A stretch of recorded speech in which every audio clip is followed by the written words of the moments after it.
Welcome, friends. Welcome to the Questlink IS Prelims Mastery Program 2026, Day 2, Part 2. And today's topic is the Preamble of the Constitution. आज हम लोग preamble के बारे में discuss करेंगे. Before starting the discussion into question and answer mode, let's have a look into the preamble of Constitution, how it looks like. Okay, so ये दिखता कैसा है? This is the preamble of India. Preamble of the Constitution of India. We, the people of India, having solemnly resolved to constitute India into a sovereign, socialist, secular, democratic republic, and to secure all its citizens justice, social, economic, and political liberty of thought, expression, belief, faith, and worship, equality of status and of opportunity to promote among them all fraternity, assuring the dignity of the individual and the unity and integrity of the nation. In our Constituent Assembly, this 26th of November 1949, do hereby adopt, enact, and give to ourselves this Constitution.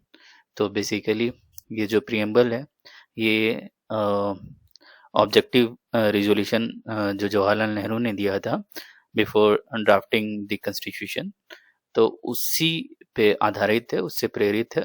और ये preamble of the constitution actually जो objectives हमारे constitution makers imagine किए थे उनको इसमें इंश्राइन किया गया है. ठीक है. इसमें बेसिकली ये we the people of India, इससे बताया गया है कि हम पावर कहाँ से डिराइव कर रहे हैं. अल्टीमेट जो हमारा सॉवरेन पावर कौन है? We the people of India. ठीक है.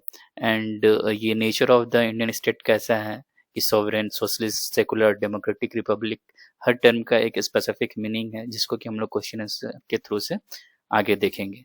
ठीक है. और हमारा ऑब्जेक्टिव्स क्या है हमारे कॉन्स्टिट्यूशन का? Justice, liberty, equality, fraternity. Justice के भी टाइप्स हैं, सोशल, इकोनॉमिक, पॉलिटिकल. लिबर्टी कितने टाइप का? Liberty of thought, expression, belief, faith and worship. Equality भी किस चीज का? Status, opportunity.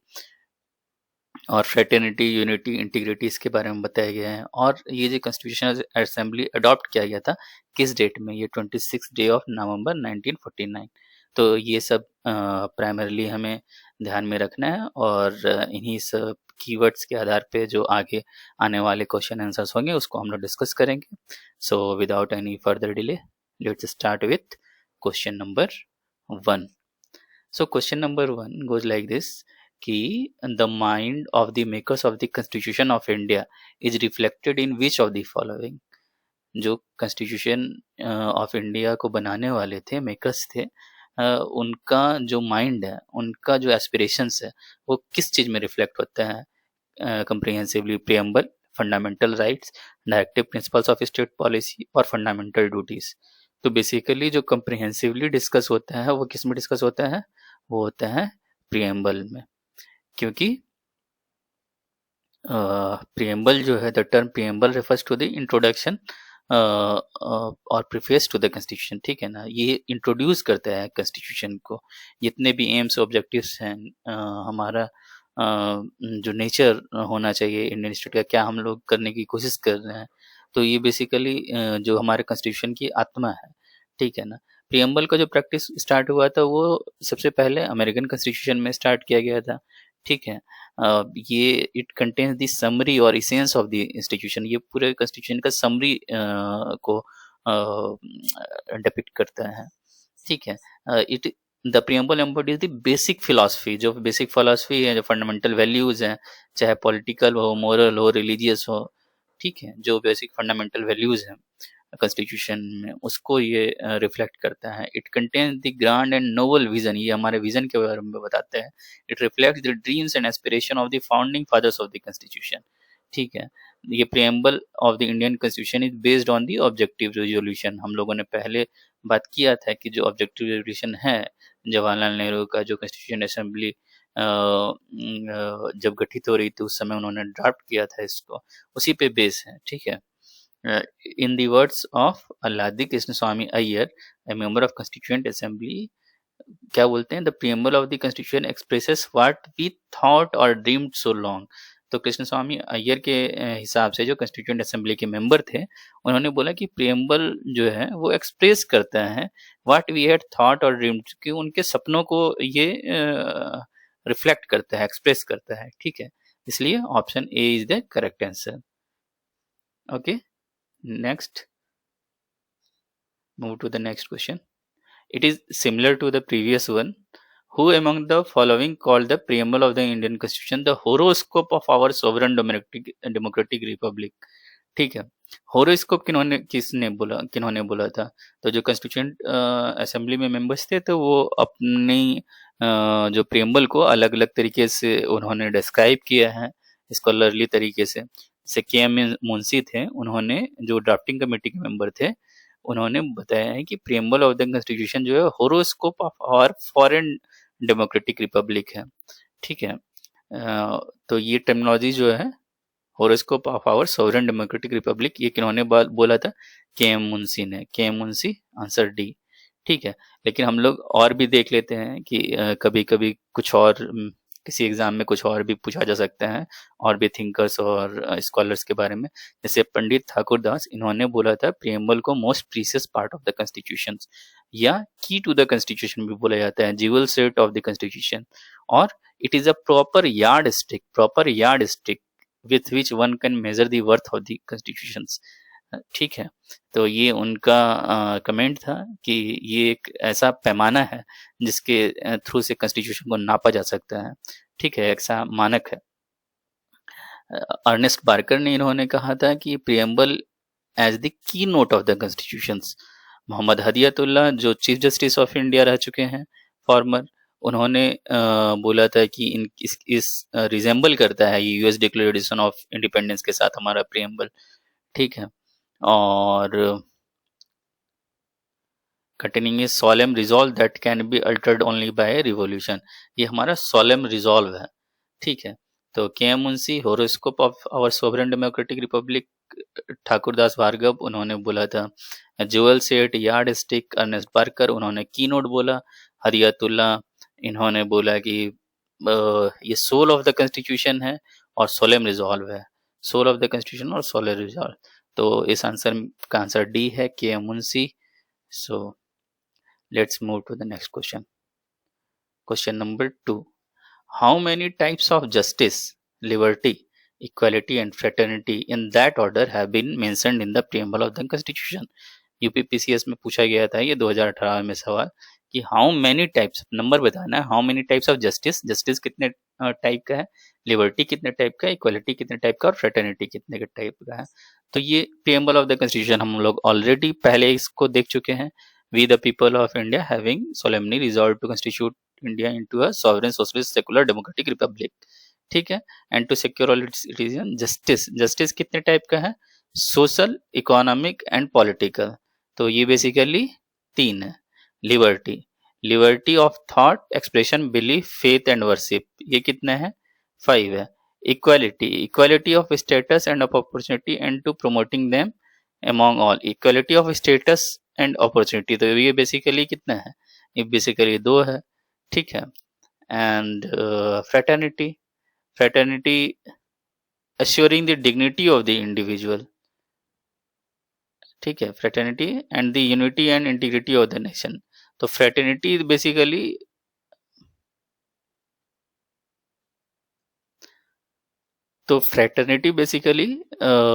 एक ही टाइप का मेंशन किया गया, फ्रेटर्निटी का टाइप नहीं है।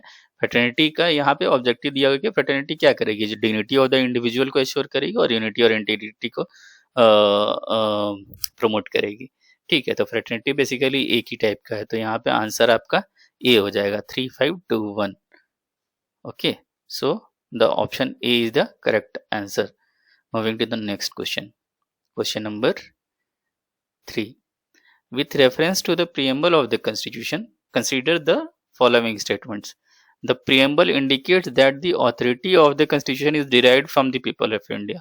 Okay, the preamble indicates that the authority of the Constitution is derived from the people of India. Preamble हमें ये बताते हैं कि जो authority of the Constitution है वो people of India से derive किए हुए हैं। Okay.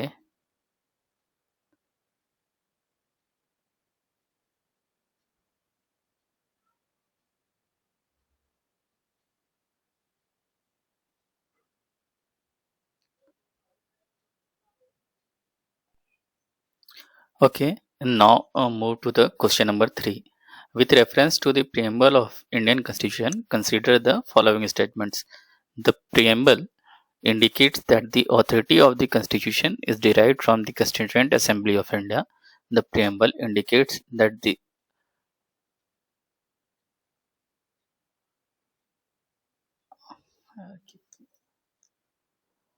okay, take a break.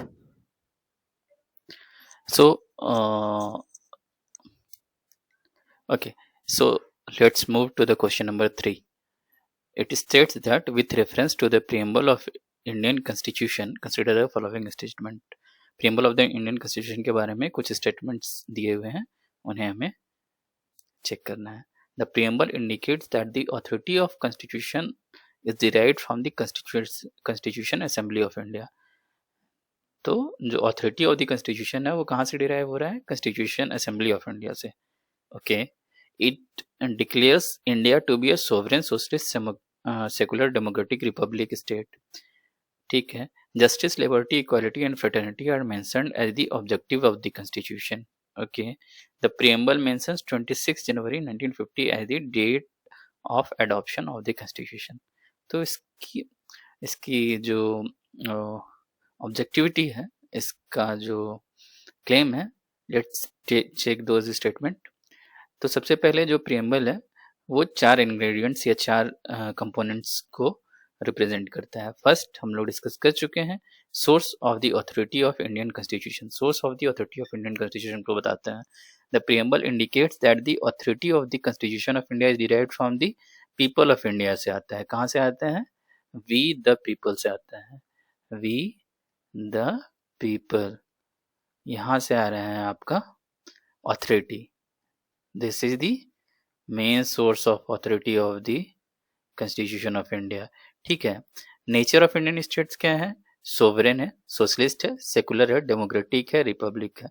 ठीक है. तो ये sovereign, socialist, secular, democratic, republic, ये हमारा जो आज का नेचर ऑफ स्टेट है.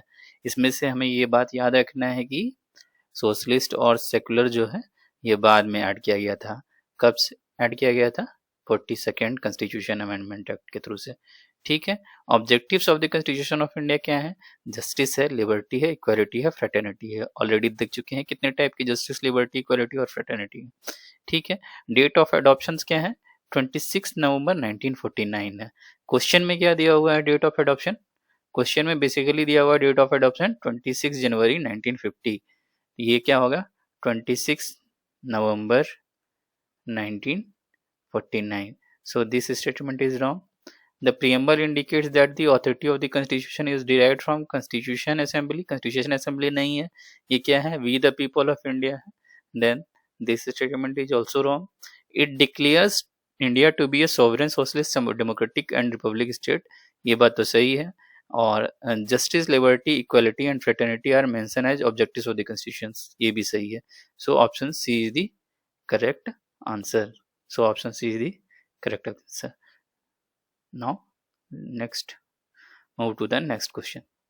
That is question number 4. Question number 4 क्या बोलते हैं? What was the exact constitutional status of the India on 26 जनवरी 1950? ये यूपीएससी 2021 का क्वेश्चन है. यूपीएससी 2021 में उन्होंने क्या पूछा है कि what was the exact constitutional status of India. क्या था constitutional status? Democratic republic, sovereign democratic republic, sovereign secular democratic republic या sovereign socialist secular democratic republic. ये क्या है? ये sovereign socialist secular democratic republic ये प्रेजेंट का कॉन्स्टिट्यूशनल स्टेटस है. जो नेचर ऑफ इंडियन स्टेट है ये प्रेजेंट में है. But question is asking about 26 जनवरी 1950. ठीक है. 26 जनवरी 1950 में कैसा था? तो बेसिकली 26 जनवरी 1950 में था sovereign democratic republic. Sovereign democratic Republic. क्यों? क्योंकि सोशलिस्ट और सेकुलर जो है ये ओरिजिनल पार्ट के नहीं थे. ये ऐड किए गए हैं बाद में 42nd कॉन्स्टिट्यूशनल अमेंडमेंट एक्ट 1976 से. 46 कॉन्स्टिट्यूशनल अमेंडमेंट एक्ट 1976 से. ठीक है. इसलिए 26 जनवरी को जो हमारा कॉन्स्टिट्यूशन असेंबली के द्वारा जो प्रेजेंट किया गया था प्रीएम्बल, उसमें क्या थे, उसमें सोशलिस्ट और सेकुलर एडेड नहीं थे, इसीलिए जो ऑप्शन बी है, option B is the correct answer. Now move to the next question, that is question number 4 है। Okay, this question is similar as the above question. The words secular and socialist were added to the preamble of the Indian Constitution। कब add किए गए थे? ठीक है, ये UPPCS mains का question है 27 में। तो हम लोग अभी देख चुके हैं 42nd अमेंडमेंट एक्ट 1976 में। ठीक है, 42nd अमेंडमेंट 1976, ये दोनों वर्ड ऐड किए गए थे। सो आंसर क्या होगा इसका? Option C will be the correct answer. Let's move to the next question. Consider the following statements. India's sovereignty was limited after independence because it continued full membership of the Commonwealth nations and accepted British Crown as the head of the Commonwealth. India का जो sovereignty है वो limited था after independence।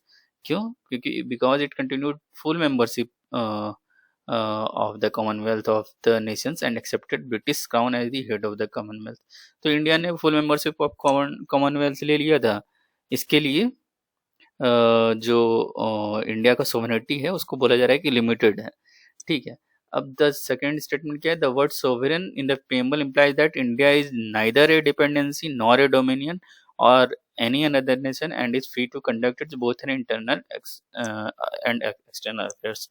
तो constitution में जो sovereign दिया हुआ है प्रीएम्बल में, उसका मतलब क्या है कि इंडिया जो है किसी भी तरह का डिपेंडेंसी जो है एक्सेप्ट नहीं करता है। India is neither dependency nor, ना तो डिपेंडेंट है ना डोमिनियन है किसी भी अदर नेशन पे, और फ्री है, बिल्कुल फ्री है अपना इंटरनल और एक्सटर्नल अफेयर्स को कंडक्ट करने के लिए।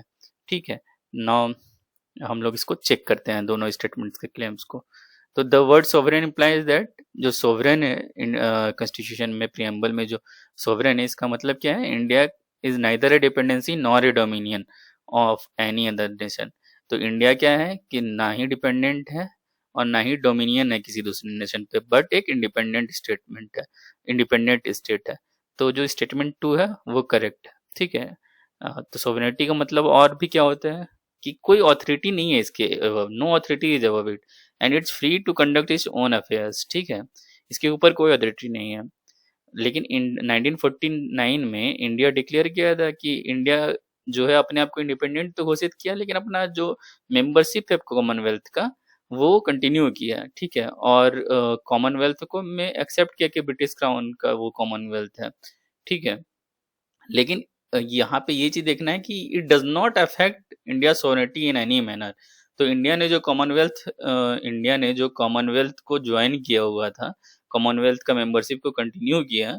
ठीक है, तो इससे कोई सोवरेनिटी पे कोई लॉस नहीं होता है, सोवरेनिटी पे कोई इसका इम्पैक्ट नहीं आता है। इंडिया इस अभी भी सोवरेन है। अगर इस कॉमनवेल्थ का मेंबरशिप है तो दैट डजंट मीन कि इंडिया जो अपने अफेयर्स, इंटरनल एक्सटर्नल अफेयर्स है, वो कॉमनवेल्थ के अधीन होकर काम कर रहा है। This is not the meaning. So statement 1 is not correct. तो India membership of the united also, देखो इंडिया यूएनओ का भी मेंबर है, लेकिन इसका मतलब नहीं है कि कोई इसके लिमिटेशन है, इसकी सोवरेनिटी पे कोई बाध्यता है, ऐसा नहीं है। तो बेसिकली क्या है, statement 1 is incorrect but statement 2 is correct. So option D will be the correct answer. Moving to the next question, that will be question number 6। Question number 6 पे आते हैं।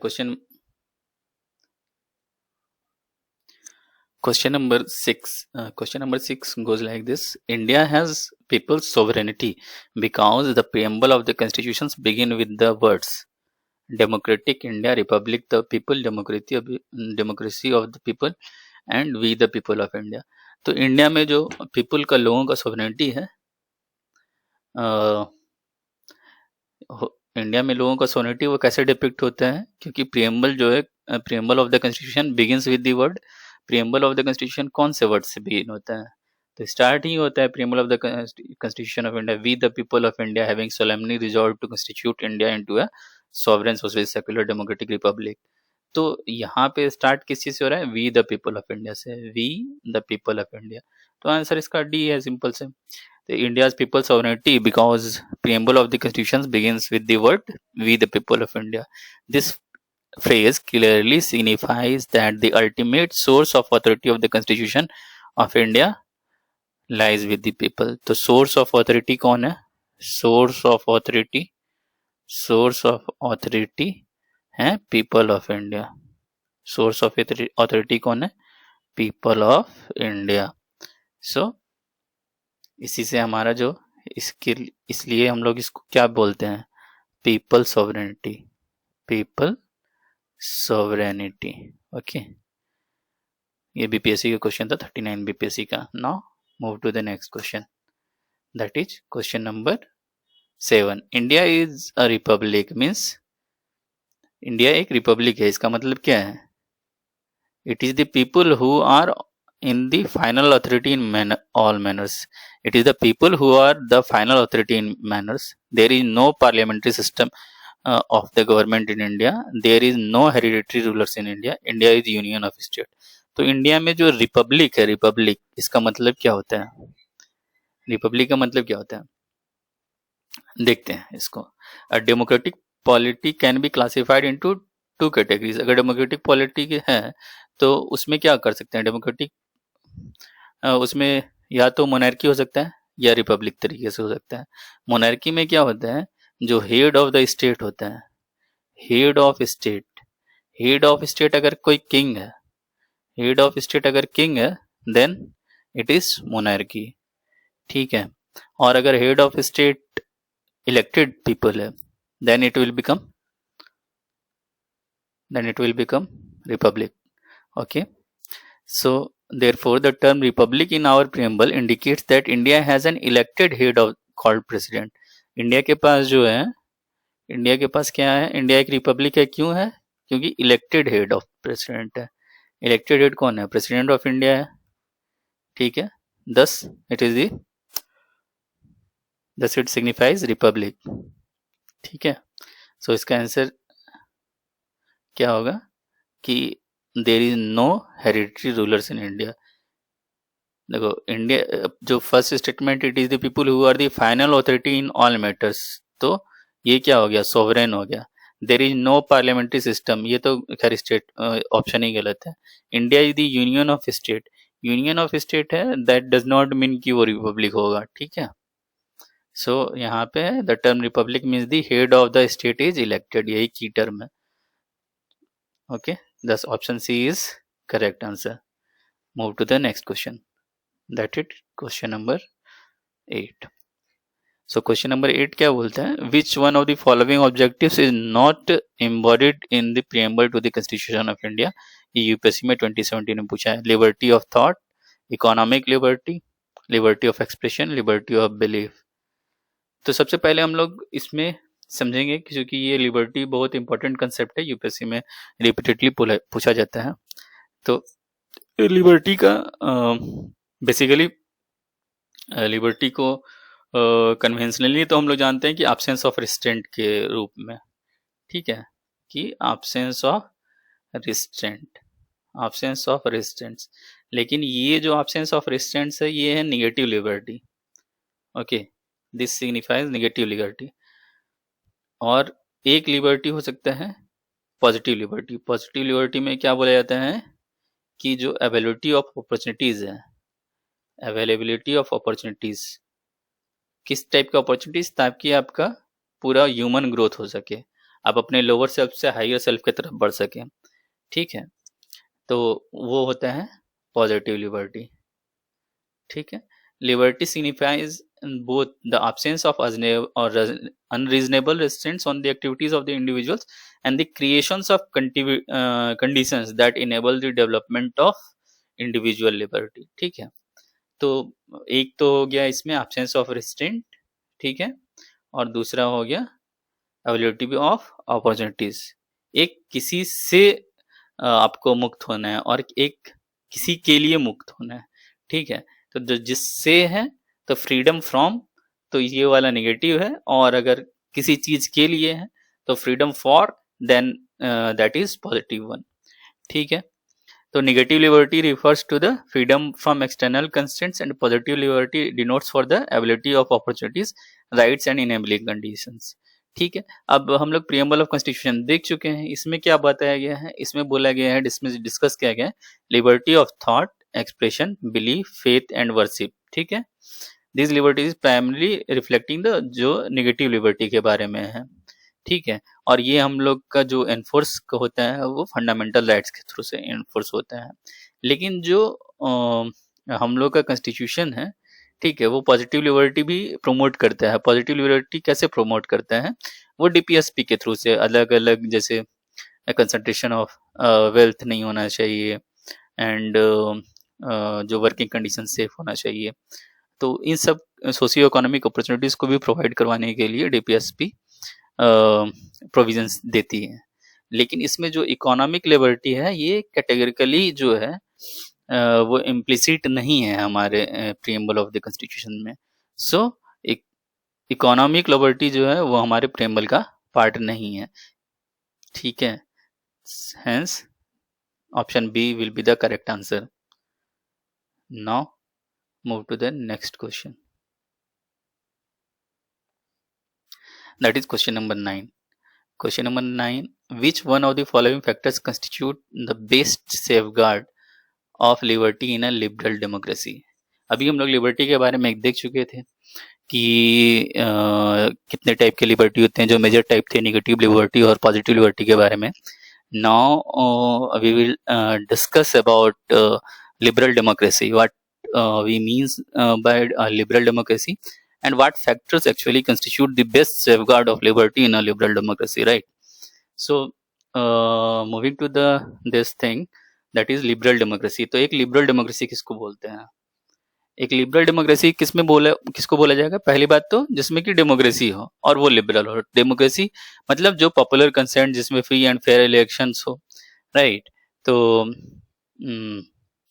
मतलब वोटिंग राइट्स हो इंडिविजुअल के पास में, वो डेमोक्रेसी होता है। और लिबरल किस में होता है, जिसमें कि इंडिविजुअल राइट्स होते हैं, फ्रीडम होते हैं, रूल ऑफ लॉ होते हैं, और जो स्टेट पर कॉन्स्टिट्यूशनल लिमिट्स होते हैं। तो इसको बेसिकली लिबरल डेमोक्रेसी बोला जाता है। अब लिबरल डेमोक्रेसी के बारे में बोला है कि इसका बेस्ट सेफगार्ड क्या है। लिबरल डेमोक्रेसी में तो लिबर्टी होगा, ठीक है, लोगों के पास लिबर्टी के राइट्स भी होंगे। इसका सेफगार्ड क्या है? इसका सेफगार्ड बोला है कमिटेड जुडिशरी, दूसरा बोला है centralization of powers, elected government और सेपरेशन ऑफ पावर। तो इसमें देखो कि कमिटेड जुडिशरी क्या हो सकता है लिबर्टी का सेफगार्ड। तो कमिटेड जुडिशरी का बेसिकली मतलब क्या होता है? कमिटेड जुडिशरी का मतलब होता है, ठीक है, कि ये जो जुडिशरी होती है वो align with the policies, ideology and directives of the executive होती है। मतलब ये बेसिकली कमिटेड होती है, committed not towards the people but towards the policy of the ruling government. ये रूलिंग पार्टी के प्रति कमिटेड होती है। तो इसमें बोला जाता है, तो इसके लिए इसका एक क्रिटिसिज्म है कि जजेस यहाँ पे जो होता है फ्री मोरल एजेंट के रूप में नहीं होते हैं। दे आर इनका जो आर्गुमेंट होता है कि not free moral agent, they are enslaved by the constitution. The constitution itself is not immutable, it is amendable by the parliament। ठीक है, इसलिए ये जो कमिटेड जुडिशरी के एडवोकेट्स होते हैं वो बोलते हैं कि जजेस should merely administer parliamentary intent, जो पार्लियामेंट्री इंटेंट है उनको ही दिया जाता है। तो हैंस ये जजेस ना होकर एक ब्यूरोक्रेटिक फंक्शनरीज के रूप में काम करने लगते हैं। जजेस कैसे काम करने लगते हैं? एक bureaucratic functionaries rather than independent moral being.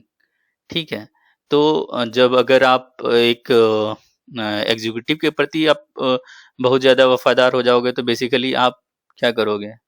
जो इंडिविजुअल लिबर्टी है इसको इंश्योर नहीं कर पाओगे, इंडिविजुअल लिबर्टी को इंश्योर नहीं कर पाओगे कमिटेड जुडिशरी में।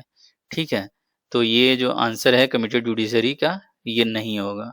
सेंट्रलाइजेशन ऑफ पावर, तो ऑब्वियसली जब सेंट्रलाइजेशन ऑफ पावर हो जाएगा, ऑथोरिटेरियनिज्म बढ़ जाएगा, टायरेनी बढ़ जाएगा, तो इंडिविजुअल लिबर्टी को ये भी इंश्योर नहीं करेगा। इलेक्टेड गवर्नमेंट, अब इलेक्टेड गवर्नमेंट में क्या है कि इलेक्टेड गवर्नमेंट भी टायरेनिकल और ऑथोरिटेटिव हो सकती है, कोई जरूरी नहीं है कि ये इंश्योर करेगी। अगर बहुत ज्यादा मेजोरिटी में आ गए तो देन वो भी टेरेंडिकल टर्न आउट हो सकती है। ठीक है, इलेक्शंस जो है लेजिटिमेसी इंश्योर करता है लेकिन लिबर्टी इंश्योर नहीं कर सकते हैं और मेजोरिटेरियनिज्म फॉलो कर सकता है। यहाँ पे जो खास करके अगर मान लीजिए कि इलेक्टेड गवर्नमेंट में मेजोरिटेरियन गवर्नमेंट है तो उसमें जो डिसएडवांटेज सेक्शंस हैं या जो माइनॉरिटी ग्रुप्स होगी उसकी इंडिविजुअल राइट्स को नहीं भी इंश्योर किया जा सकता है। सो एक इलेक्टेड गवर्नमेंट जो है इंश्योर नहीं करता है safeguard of liberty. Chances हैं पर कोई गारंटी नहीं है। लेकिन ये जो सेपरेशन ऑफ पावर है, separation of power is the actually main constituent to the safeguarding of liberty in a liberal democracy. ठीक है, तो ये जो सेपरेशन ऑफ पावर होता है यही क्या करता है, एक ऑथोरिटेरियन गवर्नमेंट फॉर्म होने से रोकता है। तो separation of power in a liberal democracy, liberty is base safeguard when the power is not concentrated in a single authority। अगर पावर क्या होगा, एक सिंगल अथॉरिटी में कंसंट्रेट नहीं होगा। अगर जो लेजिस्लेटिव विंग है, एग्जीक्यूटिव विंग है और जो जुडिशरी है, इन सब चीज़ों में अगर सेपरेटेड रहेगा, इस पे चेक्स एंड बैलेंसेस रहेंगे इनके पावर पे, तो क्या होगा, बेसिकली इंडिविजुअल फ्रीडम को ज़्यादा प्रोटेक्ट किया जा सकता है। ठीक है, ये प्रिंसिपल जो है मॉन्टेस्क्यू के द्वारा जो बेस्ट जो प्रोपेगेट किया गया था, उनके द्वारा ये फॉर्मुलेट किया गया था। ओके, सो लिबर्टी, इनका आर्गुमेंट था liberty can not exist if legislative, executive and judicial powers are united and in the same hand. तो सेपरेशन ऑफ पावर बेसिकली क्या करती है, ऑथोरिटेरिज्म को डेवलप करने से, प्रमोट करने से रोकती है और इसीलिए इंडिविजुअल लिबर्टी को जो है राइट प्रमोट करती है। तो इसका आंसर डी हो जाएगा। So therefore option D will be the correct answer. Now move to the next question. So question number 10, economic justice as one of the objectives of the Indian Constitution has been provided in the preamble of the Constitution, the preamble and the directive principles, the fundamental rights and the DPSP, none of the above। तो basically जो economic justice है इसकी बात कहाँ की गई है, preamble में, प्रियम्बल और फंडामेंटल राइट्स में, प्रियम्बल और डीपीएसपी में, फंडामेंटल राइट और डीपीएसपी में। चेक करते हैं। The preamble explicitly secure all it's citizens social, economic and justice. Justice कैसे इंश्योर कर रही है प्रियम्बल, सोशल, इकोनॉमिक और पॉलिटिकल। तो इसमें इकोनॉमिक जस्टिस तो आता ही है प्रियम्बल में, राइट, इकोनॉमिक जस्टिस आ रहा है प्रियम्बल में, सो प्रियम्बल तो आएगा ही। अब नेक्स्ट क्या है कि जब डीपीएसपी आप देखोगे तो इसमें आर्टिकल 38 जिसमें कि इनइक्वालिटी को रिड्यूस करने का बात किया जा रहा है, या equitable distribution of material resources, ठीक है, एडिक्वेट मीन लाइवलीहुड, इसका बात किया जा रहा है, ठीक है, लिविंग वेजेस का बात किया जा रहा है। तो डीपीएसपी भी बेसिकली क्या करती है, डीपीएसपी भी इकोनॉमिक जस्टिस को प्रमोट करती है, राइट। और तो इसका आंसर क्या हो जाएगा, प्रियम्बल और डीपीएसपी। फंडामेंटल राइट्स में कहीं इसका एक्सप्लिसिट मेंशन नहीं है इकोनॉमिक जस्टिस का, right. So the option B is the correct answer. Moving to the next question, that is question number 11। Question number 11 बोल रहे हैं, one of the implication of equality in the society is the absence of. तो equality जो है किस चीज का absence है, equality is the absence of what, equality is the absence of what, privileges, restraints, competition, ideology। तो actually equality is the absence of privileges, ठीक है ना, equality is the absence of privileges, ठीक है, क्योंकि एब्सेंस ऑफ रिस्ट्रेंट क्या है, absence of restraint हो जाएगा तो ये फ्रीडम की तरफ में जाएगा। Absence of competition, absence of competition, actually competition जब एग्जिस्ट करते हैं तो कंपटीशन इक्वालिटी की तरफ में लेके जाता है, ठीक है। इसीलिए हमारा कंपटीशन कमीशन ऑफ इंडिया है भी, एग्जिस्ट भी इसीलिए किया जाता है क्योंकि हर किसी को क्लियर ग्राउंड मिले, फेयर प्ले ग्राउंड मिलेगा, ठीक है। और आइडियोलॉजी के होने से तो मतलब एब्सेंस ऑफ आइडियोलॉजी ऐसा कोई जरूरी नहीं है कि कोई अगर absence ऑफ आइडियोलॉजी होगा तो इक्वलिटी नहीं आएगा।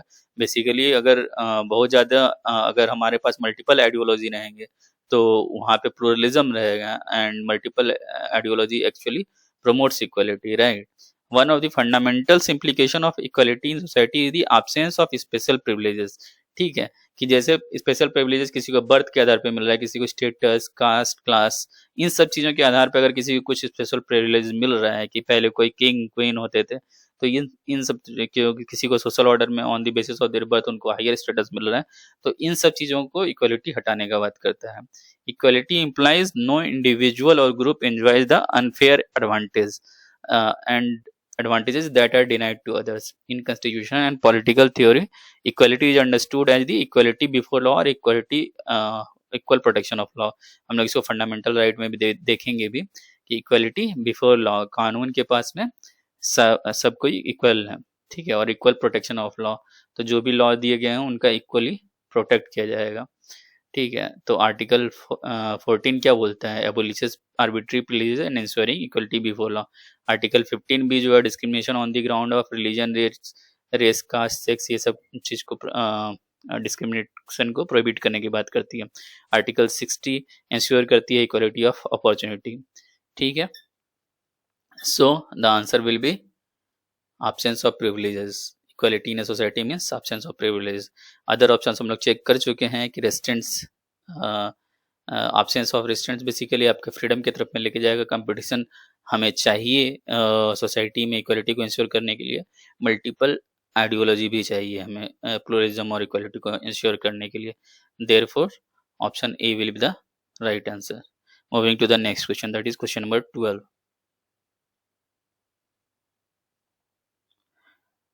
Now question number 12. Which of the following is correct? Social equality is not guaranteed in our constitution. Social equality already existed in our country. Social equality is guaranteed in our constitution. None of the above. तो basically इसमें बात किया जा रहा है social equality का।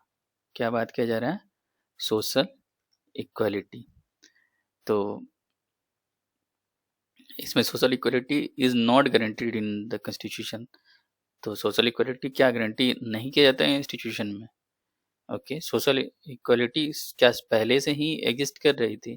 तो ये तो प्राइमरी लॉजिकली फ्लॉड है, क्योंकि सोशल इक्वालिटी में क्या था? कास्ट, क्लास, जेंडर और इनकम, इनके बेसिस पे बहुत सारा इनइक्वालिटी पहले से ही एग्जिस्ट कर रही थी। तो ये तो गलत है। Social equality is guaranteed in our constitution.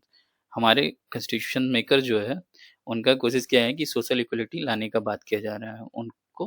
तो constitution of India clearly guarantee social equality through its core principle and enforceable provisions.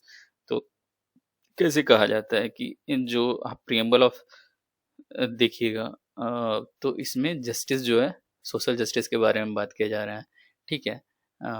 Justice कैसे लाना है? सोशल जस्टिस प्रोवाइड करना है, ठीक है। या जो फंडामेंटल राइट्स में हमें दिए गए हैं, equality before law, equal protection of law, prohibition of discrimination, equality of opportunity, abolition of untouchability, abolition of titles. तो ये सब क्लॉजेस बेसिकली क्या, किसको प्रमोट कर रहे हैं? सोशल इक्वलिटी को ही प्रमोट कर रहे हैं, सोशल इक्वलिटी को ही गारंटी किया जा रहा है। क्योंकि जब फंडामेंटल राइट्स हैं, तो फंडामेंटल राइट्स में जब दिया जा रहा है, तो ये वायलेट अगर होगा तो कोई भी इंडिविजुअल क्या कर सकता है? डायरेक्टली सुप्रीम कोर्ट के पास अपना अपील लेके जा सकता है इसके एनफोर्समेंट के लिए। इसके लिए क्या है कि social equality is actually guaranteed in our constitutions. Therefore option C is the correct answer. Now move to the next question. Question number 13. Question number 13 states that the preamble of the Constitution of India is a part of the Constitution but has no legal effect, not a part of the Constitution and has no legal effect either.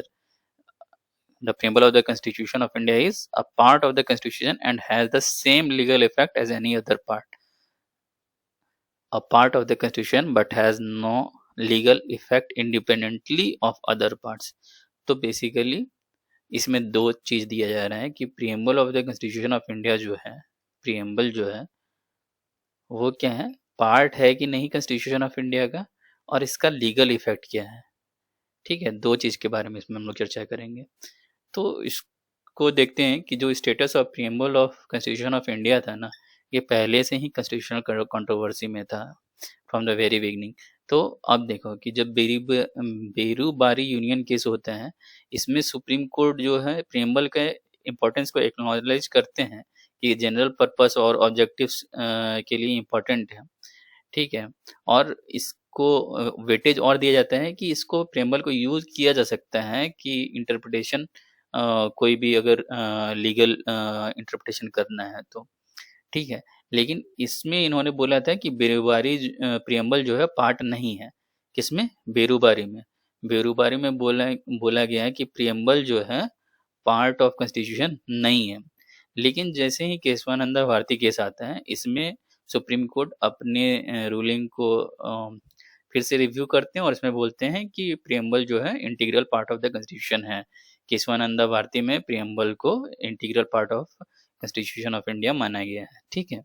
और इस view को फिर से reaffirm किया गया है LIC of India versus consumer education and research centre case 1995 में, ठीक है। ये चीज माना गया है कि प्रियम्बल को part of constitution of India माना गया है। तो प्रियम्बल क्या है? पार्ट ऑफ इंडिया तो है, ठीक है। लेकिन दो इंपॉर्टेंट बात इसमें ख्याल रखना है कि preamble is neither a source of legislative power nor a limitation on the legislative power, कि ये कोई सोर्स नहीं है लेजिस्लेटिव पावर का और ना ही लिमिटेशन है लेजिस्लेटिव पावर में। It is non justiciable. तो इसमें ये चीज ध्यान रखना है कि it is non justiciable, right, meaning provisions are not enforceable by the court of the law. तो इसमें क्या है कि नॉट इन्फोर्सेबल है, कोई इन्फोर्स नहीं किया जा सकता है इसको। तो इसका करेक्ट आंसर क्या हो जाएगा? पार्ट ऑफ द कॉन्स्टिट्यूशन, ठीक है। ये केशवानंदा भारती केस में माना गया था, but has no legal effect, इसको इन्फोर्स नहीं किया जा सकता है। So option D will be the correct answer, right. Moving to the next question. Next question similar के क्वेश्चन, क्वेश्चन 13 है, in which case did the supreme court first declare that preamble is not part of the constitution?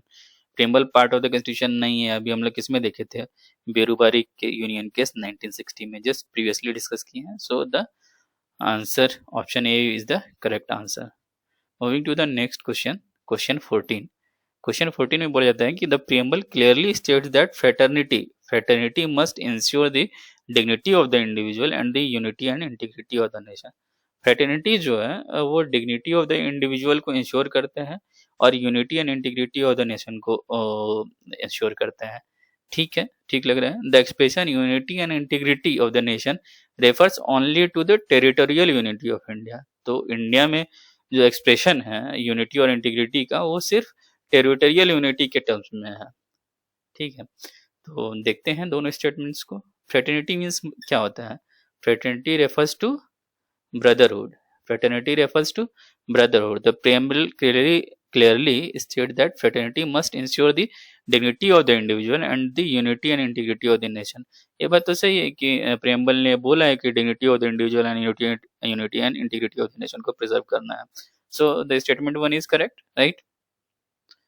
The expression unity and integrity of the refers only to the territorial unity of India. अब देखते हैं कि इसका मतलब क्या है। The phrase unity and integrity of the nation has a broader meaning, ठीक है, encompassing both psychological unity and territorial integration. इसमें क्या बात किया गया है कि साइकोलॉजिकल पोर्शन भी है, साइकोलॉजिकल पोर्शन भी है और टेरिटोरियल पोर्शन तो है ही। तो इसमें क्या हो गया? स्टेटमेंट 2 विल बी रॉन्ग, ठीक है।